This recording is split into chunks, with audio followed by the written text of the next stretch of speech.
Today I am celebrating Rupert Sheldrake, a geeky boffin who has more charm and charisma than many other people I can think of.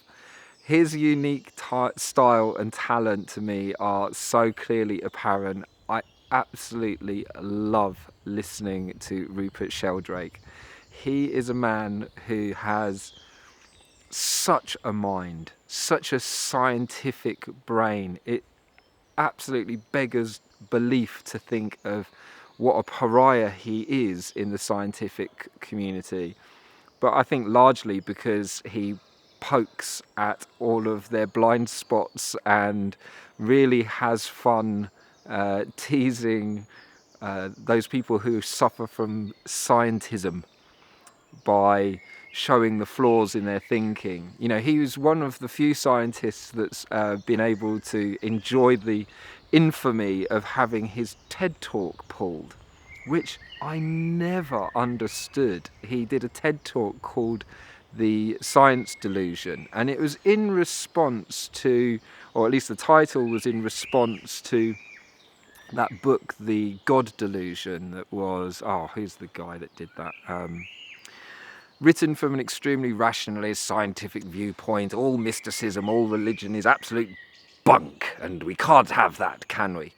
And so Rupert Sheldrake formulated the science delusion and showed how many of the fundamental cornerstones of the scientific worldview are on really shaky ground. The idea that the speed of light is constant, that there are all sorts of constants like the length of the meter and the mass of the kilogram, and they're actually variable. And he argues that they are habits of nature. They're not immutable constants. He has formulated the idea of morphic resonance and suggests that this is a way of explaining the habits of nature, not the, we talk about the laws of physics, and he suggests that they're not laws, that they adapt, they change over time, or at least have the capacity to. And one of the ways he demonstrates that is through the forming of crystals. So when people are trying to produce a new substance, and in particular a new form of crystal, the first time that people try to synthesize that crystal takes a long time.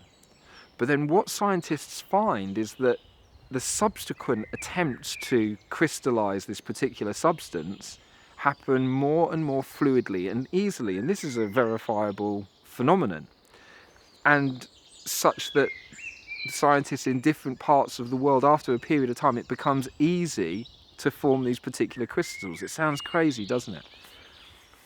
And Rupert Sheldrake is a scientist who's had so little funding and yet come up with incredible experiments that enable people to participate. You can go onto his website and participate in experiments that he's running to test out different ideas. One of the ones that I absolutely loved was an experiment that he did in he's interested by telepathy, for example, something that's been largely ridiculed. And so he thought of how can you test telepathy in a scientific way? And he looked at the relationship between dogs and their owners. And nearly all dog owners can testify to the fact that they return home and their dog is there waiting for them, super excited to see them. So he wanted to test at what point does a dog know that its owner is coming home. And so they would install cameras in people's houses, and people would leave work at particular times, and everything was correlated between the time of leaving and the time of arriving. And they found that actually the dog started to look restless and prepare to welcome its master from the moment, not that it was that they were driving up the street or putting the key in the door, but the moment that the person thought, it's time for me to go home, I'm going home. And that's the moment that the dog suddenly kind of wakes up and goes, right, owner's on his way. So he's he's really pushing the boundaries of what we think of as science. But he's an absolute scientist. He does his work in a very rigorous way and loves to poke fun at, and does it with such a beautiful wry smile. It's amazing. He's an enigma. He's a Christian. Talks about how he came to appreciate his Christianity, which, you know, again, for a scientist is a pretty radical viewpoint and a position to take. One has to be willing to face great derision to be out about your Christianity whilst being a sober scientist.